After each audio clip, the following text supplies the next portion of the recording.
الحمد للہ والصلاة والسلام علی رسول اللہ وعلی آلہ واصحابہ ومن والا اما بعد۔ محترم سامعین اور سامعات، آج آپ کے سامنے ایک مختصر سے حدیث کے حوالے سے گفتگو کروں گا۔ اللہ رب العالمین سے دعا ہے کہ ہم سب کو اس حدیث پر عمل کرنے کی اور آگے پہنچانے کی توفیق عطا فرمائے۔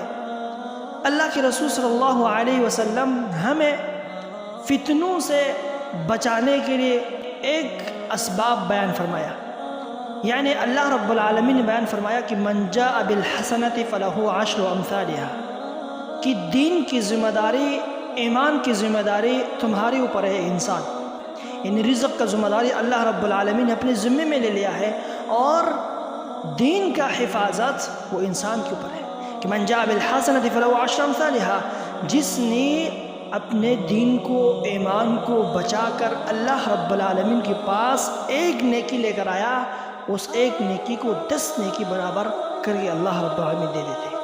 اللہ کے رسول صلی اللہ علیہ وسلم صحابہ کرام کو فرمایا کیف بکم وبزمان یغربل الناس فیہ غربلۃ وتبقى حثالۃ من الناس۔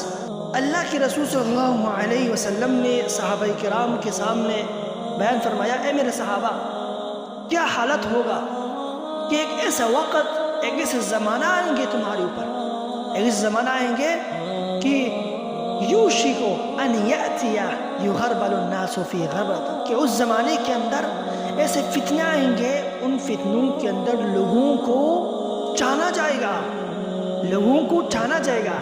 آپ دیکھ لیجیے، جب فتنے نہیں ہوں گے سارے مسلمان ہوں گے، صادق اور کاذب کا پتہ نہیں چلتے، لیکن فتنوں کے وقت پتہ چلتا ہے کہ کون واقعی مسلمان ہے اور کون جھوٹا ہے، کون سچا ہے اور کون جھوٹا ہے۔ تو اس لیے اللہ کے رسول نے فرمایا، اے میرے صحابہ، ایک ایسا وقت آئیں گے جس میں لوگوں کو چانا جائے گا، جو گھٹیا لوگ ہوں گے، کمزور لوگ ہوں گے، وہ نیچے گر جائیں گے، جو گھٹیا لوگ ہوں گے نیچے گر جائیں گے۔ وَتَبْقَى حُثَالَةٌ مِّنَ النَّاسِ، پھر اوپر کچھ لوگ باقی رہ جائیں گے، کچھ لوگ باقی رہ جائیں گے۔ قد مرجت عہودہم واماناتہم، اللہ کے رسول نے فرمایا کچھ لوگ باقی رہ جائیں گے کہ ان کی امانت بھی فاسد ہوں گے اور ان کے عہد و عہدے بھی کیا ہوں گے؟ فاسد ہوں گے، یعنی کچھ لوگ باقی رہ جائیں گے۔ اللہ کی قسم، یہ حدیث بالکل ہمارے زمانے میں فٹ آ رہے ہیں، یعنی اس حدیث کی مصداق ہم ہی ہیں۔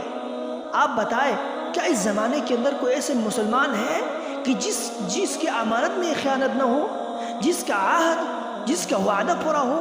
ہم نے اللہ سے وعدہ کیا، واللہ اللہ کے وعدہ کو توڑ دیا، اللہ کے رسول سے وعدہ کیا تو توڑ دیا، ایک دوسرے سے وعدہ کرتے توڑ دیتے۔ قد مرجت عہودہم فاختلف وشبک بین اصابعہم، اللہ کے رسول نے فرمایا ایسے فتنہ آئیں گے کہ لوگ اختلاف کریں گے، لوگ اختلاف کریں گے۔ اللہ کے رسول نے اپنے انگلیوں کو انگلیوں کے اندر ڈال کر تشبیہ کر دیا کہ اس طرح اختلاف کریں گے۔ وشبک بین اصابعہم، صحابہ کرام نے فرمایا یا رسول اللہ، اگر یہ زمانہ، اگر یہ فتنے ہمارے زمانوں کے اندر آ جائے تو ہم اپنے آپ کو کس طرح بچائے؟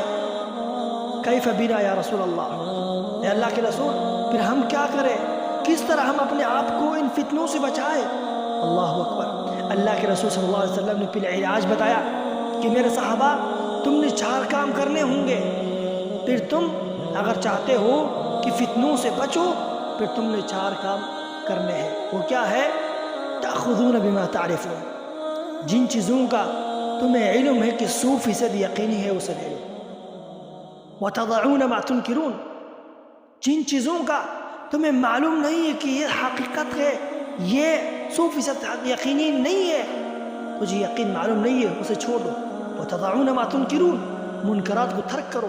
دع ما یریبک الی ما لا یریبک، چھوڑے اس چیز کو جو تمہیں شک میں ڈال دے، اس چیز کو پکڑو جو تمہیں شک میں نہ ڈال دے۔